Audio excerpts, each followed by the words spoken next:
This is the Neurosurgery Podcast.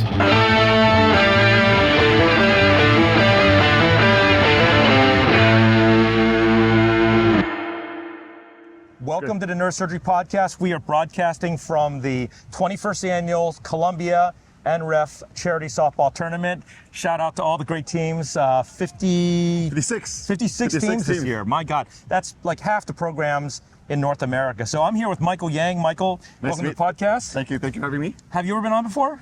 Never. It's my first time. Okay, great, perfect. So you're in Calgary, right? That's correct. Okay, thanks for taking the time to talk to us. So I thought maybe we could talk about something kind of interesting and very timely nowadays, especially with the current politics. Yes. About the differences of neurosurgery in Canada and the U.S. Yes. Right? Okay. Like, there's so many Canadians that come to the U.S. Yeah. Many of our chairs, my chair, Alan Levy, Gellery Zada. That's right. They're Canadians, right? Yeah.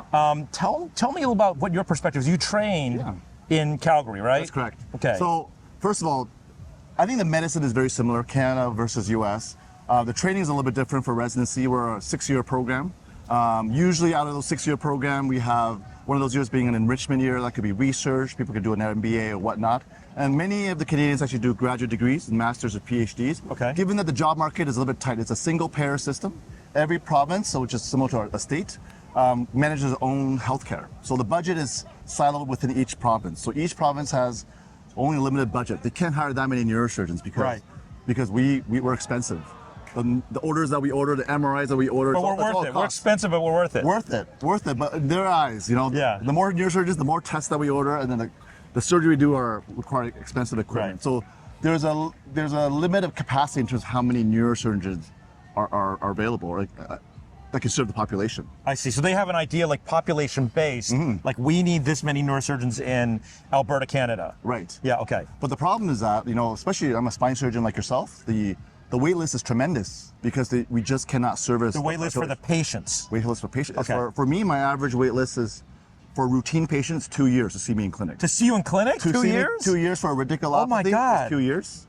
And then once they see me, they get consented is about 6 months before they get their surgery. Wow. So there is so much unmet need. There's actually patients in this community that are probably suffering from spine conditions that hasn't even been hooked up to a surgeon. They're just getting managed by pain specialists or their family doctors. Yeah. And we don't even know about it. We actually don't know what the prevalence of the disease is. But who has access to primary care doctors or PAs? Primary care doctors are the ones that usually initiate the referrals and all that stuff. And there's no way to let's say I'm in Calgary and I've got a spondylolisthesis. I'm like, I know Michael Yang. Like, I just want to get a surgery. You probably can't say it online, but like there's got to be a way that people are accessing care faster than 3 years, right? I mean, by the rules, you're not allowed to. I mean, we all have various connections and human capital, but by the rules, people just get in line. I'm amazed by that. Canadians would queue up for a bus. Exactly. But in Miami, it's like they rush the door. Yeah. But we're very good if a patient requires urgent care, emergency care. We're very good at that. People get timely and necessary care when they need it. It's just the chronic conditions are a little bit more difficult. Yeah. But many of our spine surgeons train in the U.S., like centers like University of Miami, a lot of the top centers. So we're bringing a lot of the new technologies and know-hows back to Canada. So I think when the patients do get care, they get excellent care. It's just the wait is a little bit longer. I've been really impressed because you built probably the first academic endoscopic spine program in Canada, right? Which is very impressive. Not easy to do, right? Because most of the surgeons I know, and shout out to Steve Lewis in Toronto, there was a whole controversy about Steve, and it's online, and Steven's a good friend, but he got really depressed about his wait list, and people just kind of give up a little bit, right? Some of the staff, right? Totally. But you haven't, so that's great. So tell us about, a lot of our listeners are a little bit younger. Maybe they're going to medical school or they're applying to residency. What does it look like if you train in Canada versus the U.S. in your opinion? Yeah, so I think Canadians provide excellent training. I think at par or sometimes even better than some of the institutions in the USA, if I can say that. No, I think you're right.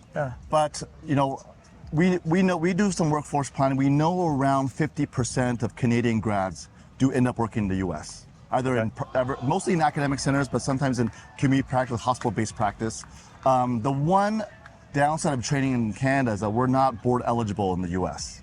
Okay. So we can't. We have board certified in Canada, but we're not board eligible in the U.S. So sometimes that closes some doors. So you can't take the board exam in the U.S. if you wanted, unless Correct. you do a residency again. Correct. Okay. Correct. Okay. Correct. But as you know, many Canadians do work in the U.S. and they provide very, very good care to Are patients they in the like? US. I know most of them in academia, but can you have a what is it? FRCS? Is that what? FRCSC, yeah. FRCSC Fellow of the Royal College of Surgeons of Canada, right, yeah. part of the British system, right? Right. And if you practice in the U.S., like, do you have to be an academic center, or are there some people in private practice too? Yeah, there's certainly people in private practice and hospital-based practice for sure. So it's certainly possible. Okay. It's just the visa issue, and sometimes it's harder to market, I guess, a surgeon that's not board eligible. So sometimes that takes into consideration for the hiring institution, I would think. Yeah.